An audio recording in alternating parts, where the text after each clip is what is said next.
Hi everyone, welcome to DNA. Let's hear Audrey's story, what it's like to be a dessert shop owner. You kind of have to look at everything from every angle and make sure you take a calculated risk. You don't realize how you influence people by, as you said, creating jobs and then taking a chance on people. This Chinatown is going to evolve, but there's going to be more and more business owners like me that are going to go in there and take their place. It was a really, really fun adventure, kind of getting to that point. I wouldn't say that there was anything like well planned out. It was kind of a very organic development of what my life needed at different times and when I realized I could push myself. I think the biggest challenge for me was honestly, and this is probably the one thing that I would do differently if I ever did it again, was that I couldn't be a single founder. It was so much work to just run the day-to-day operations of a kitchen that, I didn't really have the bandwidth or time to kind of think about the future of the bakery beyond kind of like the next few months, right? Like what we were preparing for the winter or for the summer. And what I really needed, right, was just more time to kind of think about like what I wanted the business to become, maybe 2 or 3 years down the road. My own personal savings, and then I also reached out to friends and family, and we raised like a decent round of funding to kind of go into it. I made a financial model coming from finance. An Excel model. Projecting forward like what I thought my revenue would be, and then what my costs were probably going to be. You got to bake in things like rent and labor and all these things you got to pay for, taxes, permits. There was a lot of work that went into that. Actually run that shop for a few years, which means it was financially profitable, right? Yeah, it was. So it was good, but I think like that's the other thing. People don't really go into food to make money. You really go into it because you kind of love how you can connect with other people. And, I went into it also just because I thought that as a business owner, right, it kind of gave me a voice in the community too, and it let me put my roots there. One of the jobs that I got was actually to make my cousin's dessert table for her wedding. And that was kind of at the beginning of when I first got my store. And my parents, who both live in Dallas, have never really had a chance to go to Philadelphia and actually see the store. I think my parents, for a very, very long time, were kind of hesitant. I was like, Audrey, what would you quit your very, very decent job in finance to go bake a bunch of cookies? They just didn't get it, right? And they're like, are you sure you're doing the right thing? Are you making enough money? And anyways, I don't really think they ever really truly appreciated what I did. But that day for the wedding, what happened was, so I started running around like crazy right after the ceremony, making sure, okay, we're gonna make sure these macarons get unpacked here. Okay, we have to put her to-go boxes here. We need to assemble the cake now. We got to get the flour and jab it in there and everything. And as I was kind of putting the final finishing touches on it, I started hearing just one person clapping behind me, and I turned around. It was my dad, and I think it was so meaningful to me that time when he told me that he was so proud of me, and he finally understood why I was doing what I was doing. It's rare for an Asian person to hear from your parents, I'm proud of you for doing this and for taking the risk, right? And I think that actually really changed my relationship with my parents after that. They pretty much kind of trust whatever it is that I want to do and the choices that I make. That's a very touching story. We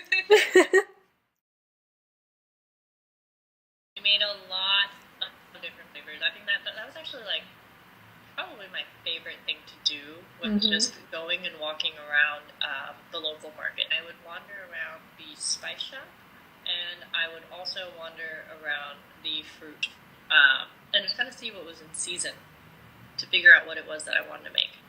I think some of the more adventurous stuff that I've done, so I did a blackberry and goat cheese macaron. Wait, blackberry and goat cheese? Yes. Which actually, it sounds very weird. That's crazy. The goat cheese is it's tangy, a little bit salty, And, when you mix that with kind of a sour and sweet of a blackberry, it actually tastes very much just like blackberry yogurt. It is a very, very popular flavor, actually. The thing that I did was grapefruit and wasabi. It was bitter. It was a crazy combination. It was a little bitter and a little bit spicy. And I think if you actually think about all the different tastes that we have on our tongue, right? You've got like sweet, salty, bitter, sour, umami. It hit most of them. Ooh. So that's actually kind of what makes when we taste something taste so good. And I mean, macarons are kind of already like the perfect combination of textures because they're crunchy and they're chewy and they're soft. Things taste good because they have contrasting textures and they have contrasting flavors. Did you ever have any challenging customers? Oh yeah, all the time. How do you deal with them? So, you get customers sometimes that come in and they think they know a little bit more than you do about your business. Or, you work with the bride that is like really, really difficult and, she wants to sample everything and she wants to deliver it here and she wants to do this and do that. And there are limits and things that, like, I think sometimes it reminds me as a customer of, like, the next time that I go into somebody's restaurant or somebody's bakery, right? Like, I tend to not be very demanding because I know, like, what they're going through back there and, like, how hard they're working just to kind of get to this point and to be here today.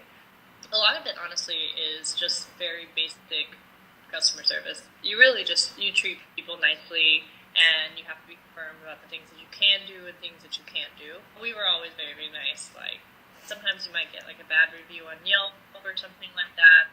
You just respond nicely. That's how you deal with it. You smile.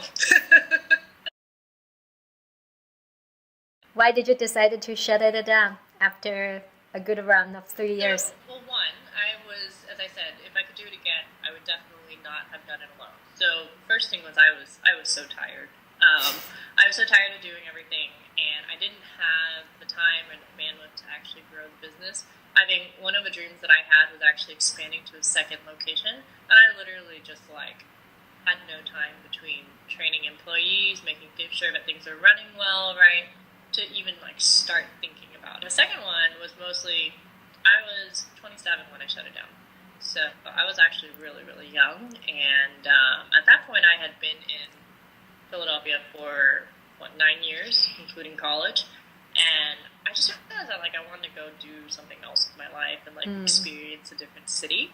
And while having being able to set down your roots in the city is really nice, I wasn't really actually ready to commit to that for another 5 years on my lease.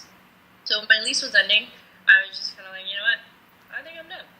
So I shut it down. We had kind of a little farewell day, and I sold all of my equipment and started job searching for the next 4 months. Eventually got a job in New York, so I moved to New York.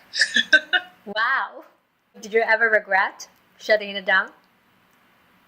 I don't think so. I think I had done so many really cool things with my life since then. I feel I've always had a project everywhere I go. So even though I shut down the bakery, I moved to New York and I started a sports team from scratch there, and I ran that for a year and a half. So it was just I was always just shifting my focus and my energy. I think if I hadn't shut down the bakery, I wouldn't have met my fiance, and everything kind of in your life happens eventually to lead you somewhere. So it all worked out.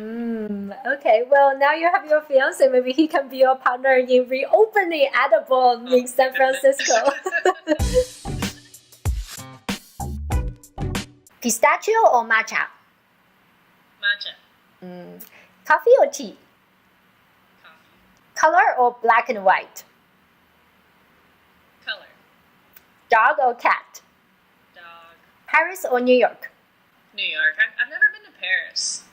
Really? As a Macaron shop owner, you've never been to Paris? I've never been to Paris, yeah. Employed or business owner? Business owner. What do you need to be happy? I think I need meaning and purpose. I need to know that I'm doing something good for the world. What's your biggest regret? I don't don't think it's like a single thing. For me, my biggest regret is probably not allowing myself to be as present as I probably should be. We worry about things so much in our lives and kind of what's going on and what happened, back there, like, I did something embarrassing or all of that kind of stuff. And we don't focus on kind of just like, actually, I should just enjoy the things that are happening now, right? Not worry about the things I don't have, not worry about something that happened before. That's probably it.